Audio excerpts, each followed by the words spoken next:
তো বন্ধুরা, মুখ্যমন্ত্রী শুভেন্দু অধিকারী আজকে সভা থেকে বড়সড় ঘোষণা করলেন অন্নপূর্ণা ভান্ডার থেকে শুরু করে আবাস যোজনা থেকে শুরু করে একাধিক প্রকল্পের, এবং এই সমস্ত ভাতা কবে থেকে অ্যাকাউন্টে ক্রেডিট হতে চলেছে এবং কিভাবে এই সুবিধা পেতে চলেছেন, একাধিক ঘোষণা তিনি করেছেন।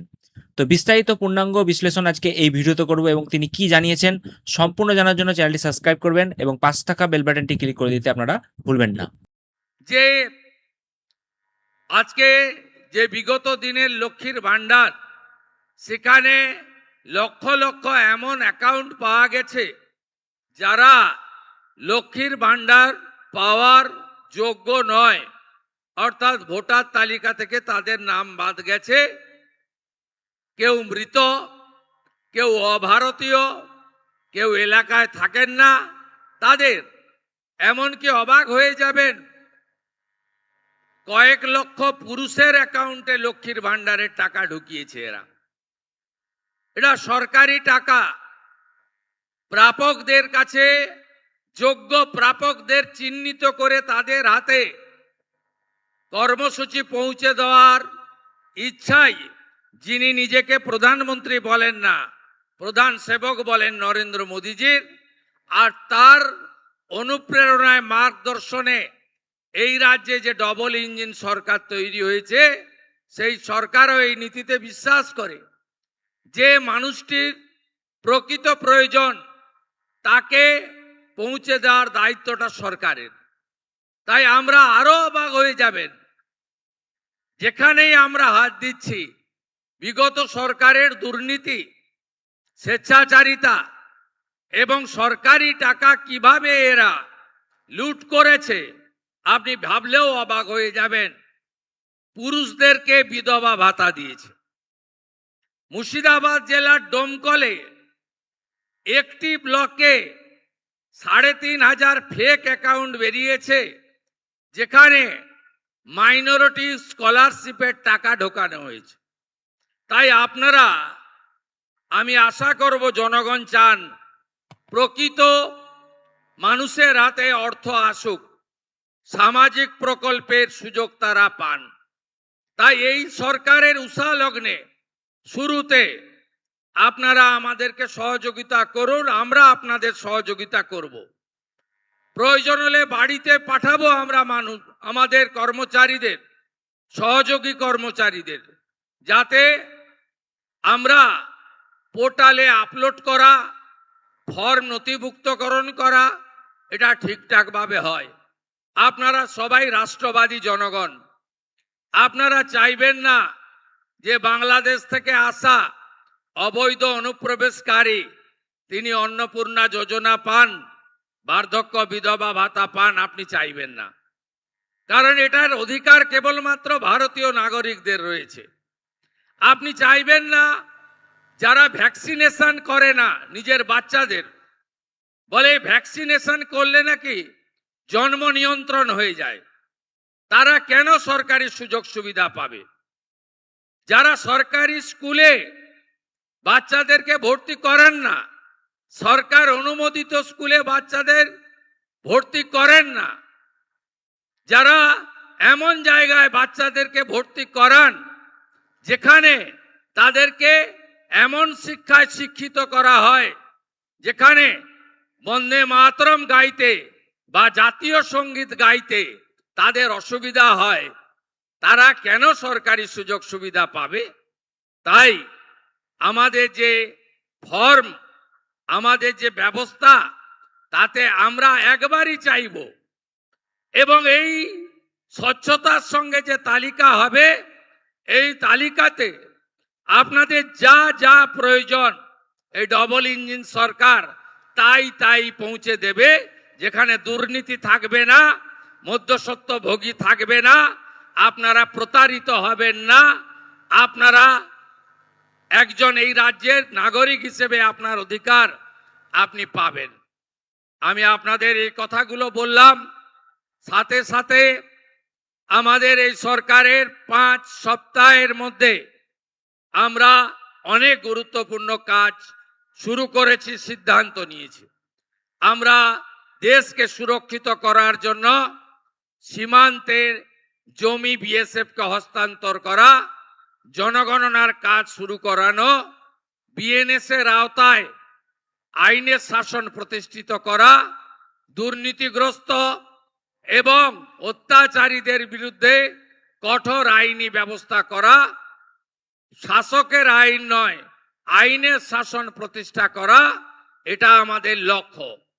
আমরা ইতিমধ্যে 100 দিনের কাজ, এটি শেষ মাস, আমরা শুরু করেছি। আমাদের ভারত সরকার এই মাসের 20 দিনের জন্য 700 কোটি টাকা দিয়েছেন। আগামী 1 জুলাই থেকে বিকশিত ভারত জি রামজি এই কর্মসূচিতে 100 দিন নয় 125 দিনের কাজ আপনারা পাবেন। তার জন্য 8,500 কোটি টাকা আমাদের বরাদ্দ দেওয়া হয়েছে। আমরা ইতিমধ্যে নির্বাচনে যে প্রতিশ্রুতি দিয়েছিলাম, মা বোন দিদিদের আমরা 3,000 টাকা করে অ্যাকাউন্টে দেব। এই প্রক্রিয়া শুরু হয়েছে, আরো চলবে যতক্ষণ না তালিকা সম্পূর্ণ হয়। আজ সকালের হিসাব আপনাদের দিয়ে দিলাম, 79 লক্ষ আমাদের দিদি বোন মায়ের অ্যাকাউন্টে পশ্চিমবঙ্গ সরকার এখন অবধি 3,000 টাকা করে আপনাদেরকে অন্নপূর্ণা যোজনায় ট্রান্সফার করতে পেরেছে। শুধু তাই নয়, আগামী 20 জুলাইয়ের মধ্যে আবাস যোজনাতে সার্ভে হচ্ছে। আপনারা যারা এতদিন প্রধানমন্ত্রী আবাস যোজনা থেকে বঞ্চিত হয়েছেন, তারা প্রধানমন্ত্রী আবাস যোজনায় নাম নথিভুক্ত করতে পারবেন। স্বচ্ছতার সঙ্গে সার্ভে হবে এবং আপনি যদি ওই সার্ভেতে বঞ্চিত মনে করেন, তাহলে একটি টোল ফ্রি নাম্বার আমরা চালু করেছি, আপনার সরকার আপনার পাশে। সেখানে আপনারা ফোন করে সরাসরি আপনার অভিযোগ জানাতে পারবেন, আমরা যথাযথভাবে বিবেচনা করব। আমাদের অনেক পরিকল্পনা আছে, সেই পরিকল্পনা অনুযায়ী আমরা ধীরে ধীরে এগিয়ে নিয়ে যাব। আমাদের ইতিমধ্যে প্রধানমন্ত্রী গ্রাম সড়ক যোজনাতে আমরা অনেক রাস্তাকে চিহ্নিত করেছি। ভারত সরকার আমাদের 2400 কোটি টাকার অনুমোদন দিয়েছে, 1000 কোটি টাকা আমাদের ট্রান্সফার করেছে এবং রাস্তাঘাটগুলিও আমরা আস্তে আস্তে সুন্দর করে দেওয়ার কাজ, গ্রামীণ রাস্তাগুলিকে পাকা করার কাজ এবং যে রাস্তাঘাটগুলি ভেঙে গেছে রিপেয়ারিং করার কাজ আমরা করব। আমরা আপনাদের বাড়িতে পরিশ্রুত পানীয় জল পৌঁছে দেব। জল জীবন মিশনে আমরা 39,000 কোটি টাকা কেন্দ্রীয় সরকারের সঙ্গে চুক্তি করেছি এবং দীর্ঘদিন ধরে নন্দীগ্রামবাসীর যে জলের পাইপগুলো পড়েছিল, আমি এখানকার এমএলএ ছিলাম বলে রাজনৈতিক কারণে, প্রতিহিংসার কারণে সে কাজও আমরা শুরু করেছি। আপনারা পরিশ্রুত পানীয় জল পাবেন। আমরা সব সেক্টরে, সব এলাকায় কাজ করছি। আমরা আয়ুষ্মান মন্দির এবং স্বাস্থ্য ব্যবস্থায় আমরা গুরুত্বপূর্ণ সিদ্ধান্ত নিয়েছি। আমাদের জাতীয় হেলথ মিশন, আয়ুষ্মান মন্দির, হসপিটালে প্রধানমন্ত্রী জনঔষধি কেন্দ্র এবং 1,43,00,000 পরিবারের 6.5 কোটি মানুষ আয়ুষ্মান ভারতের আওতায় তারা যুক্ত হচ্ছেন। আগামী জুলাই মাস থেকে কার্ড পাবেন এবং যে কার্ডে আপনি 5 লক্ষ টাকা পর্যন্ত বিনা পয়সায়, বিনা খরচে চিকিৎসা পাবেন। শুধু আপনি নন, আপনার বাড়ির যে লোকটি পেটের টানে বাইরের রাজ্যে চলে গেছে, সেও মহারাষ্ট্রে, অন্ধ্রপ্রদেশে বসে আয়ুষ্মান ভারতের কার্ডের সুযোগ সুবিধা পাবেন। এইভাবে রেশনের ক্ষেত্রে, কৃষি ক্ষেত্রে আমরা অনেক সিদ্ধান্ত নিয়েছি, যার কার্যকর আপনারা দেখতে পাবেন। আগামী 22 তারিখে আমাদের রাজ্য বাজেট রয়েছে, সেখানেও জনকল্যাণে অনেকগুলি উল্লেখযোগ্য সিদ্ধান্ত আমরা নেব। রাজ্য সরকার কর্মসংস্থানের ক্ষেত্রে ত্রিমুখী নীতি নিয়ে চলবে। সরকারি কর্মসংস্থানের ক্ষেত্রে আমরা স্বচ্ছতার সঙ্গে চলব, সুপারিশে এবং খাতা বদল করে এই যে চাকরির দুর্নীতি হয়েছে এটা অতীত হিসাবে ভেবে নেন। আমাদের আগামী দিনে যারা চাকরির পরীক্ষায় বসবেন তারা কত নাম্বার লিখলেন তার কপিও বাড়িতে নিয়ে আসতে পারবেন, ওএমআর এর কার্বন কপি।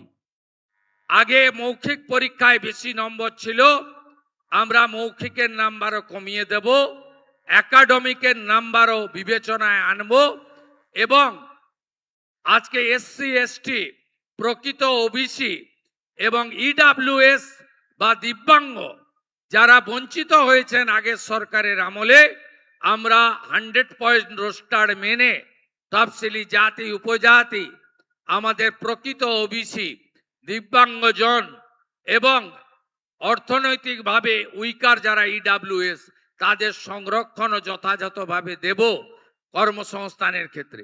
শুধু সরকারি চাকরিতে কর্মসংস্থান সকলকে সম্পূর্ণ করা যায় না। আমরা প্রধানমন্ত্রী মুদ্রা যোজনা, বিশ্বকর্মা যোজনা, পিএমইজিপি নানাভাবে আপনাদের ব্যবসার ক্ষেত্রে যে ভর্তুকি কেন্দ্রিক মিনিমাম ইন্টারেস্টে guarantee free loan, security free loan রয়েছে, সেই লোনও আমরা আপনাদের দেওয়ার ব্যবস্থা করব। ইতিমধ্যে 3 লাখ লাখপতি দিদি হয়েছে। আমাদের লক্ষ্য এই বছর অন্তত 10 লক্ষ মহিলাকে আমরা এসএইচজি গ্রুপের মাধ্যমে লাখপতি দিদি বানাবো। এই সংখ্যা আগামী দিনে আরো বাড়বে। তৃতীয় হলো শিল্পায়নের জোয়ার। এই রাজ্যে জমি নীতি এবং সিঙ্গেল উইন্ডো সিস্টেম এবং ইন্ডাস্ট্রির ইনসেন্টিভিয়াস ইত্যাদি চালু করে আমাদের ইন্ডাস্ট্রি পলিসি আনছে, যেখানে আমরা এই রাজ্যে আরো বেশি করে শিল্পায়নের মাধ্যমে কর্মসংস্থান আপনাদের হাতে তুলে দেব।